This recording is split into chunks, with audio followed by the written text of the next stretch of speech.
Racist cops handcuff black female general. Her call to the Pentagon destroyed their careers. They thought she was just another black woman in a nice car. They never imagined she was a United States Army general. When they handcuffed her in front of civilians, humiliated her, and ignored her warnings. She made one call. And it ended their careers. This is the real-life story of power, prejudice, and a reckoning that came faster than anyone expected.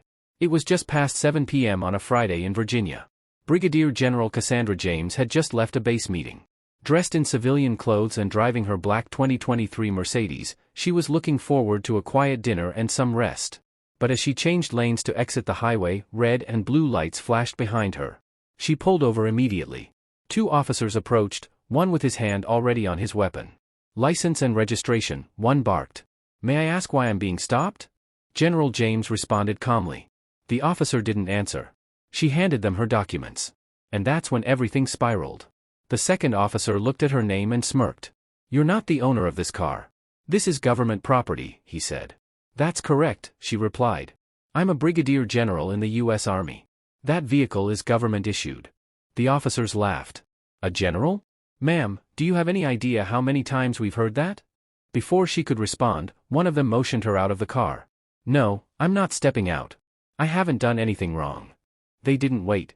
Within seconds, they yanked the door open and dragged her out. Face down on the hood, she was handcuffed in broad daylight. Passers-by slowed down, taking videos. A black woman in an expensive car, being restrained by 2 white officers.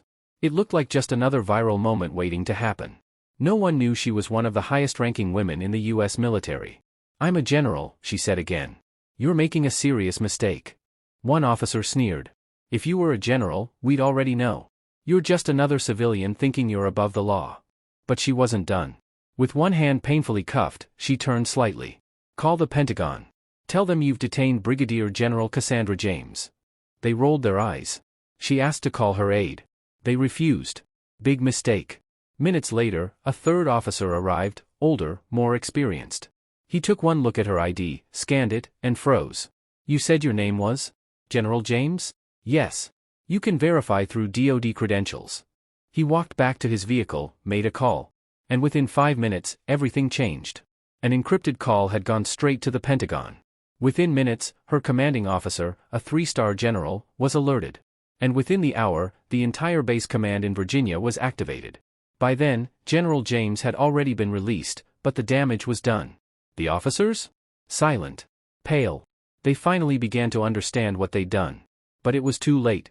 Over the next 24 hours, the story erupted across military channels. A decorated black female general, wrongfully detained by police officers too arrogant, or too racist, to believe a woman like her could hold power. The Pentagon launched a full investigation. And within days, both officers were suspended. But that was only the beginning. General James, known for her quiet strength and strategic brilliance, didn't take the incident personally. She took it professionally. In a memo to the Secretary of Defense, she laid out a 12-point policy proposal to address racial profiling against military personnel in civilian settings. The Secretary approved it. What started as a moment of humiliation became a policy revolution. But not everyone was happy. Police unions pushed back. Conservative outlets claimed she was abusing her rank. They questioned why she didn't just comply, why she didn't wait it out. But video footage from dashcams and civilian phones made their arguments look weak. The footage showed no aggression from her, no reason for escalation. It showed professionalism on her part and arrogance on theirs. When CNN picked up the story, it hit national headlines. Black female general handcuffed by Virginia police, calls to Pentagon trigger federal review. Social media exploded. Hashtags like General James and Salute Her trended for days. And the officers? One resigned. The other was terminated after the investigation confirmed racial profiling and misuse of force. So who is Brigadier General Cassandra James?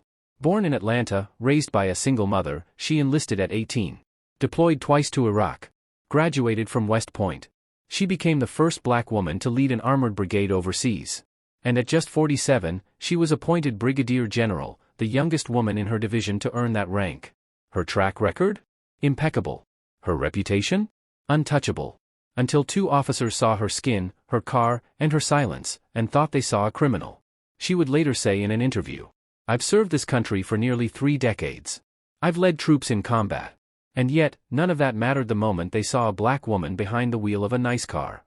Weeks later, General James was invited to speak at Howard University.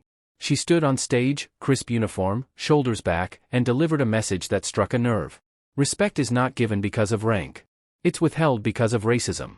I don't want an apology. I want a system that doesn't need reminders of who I am to treat me like a citizen. The audience gave her a standing ovation.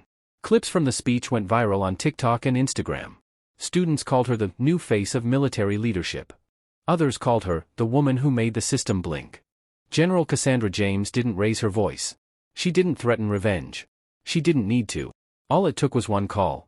Not to a lawyer. Not to a news station. But to the Pentagon. Because sometimes, the strongest act of resistance is reminding the system that you built it. This wasn't just a story about race. It was a story about rank, power, and perception. And it showed the world that even in 2025, uniforms don't always protect against prejudice. But one woman, calm, composed, and courageous, turned her humiliation into history. Would you recognize a general if you saw one? Because they just learned. She doesn't need your permission to lead. Subscribe for more powerful stories you won't see on the evening news.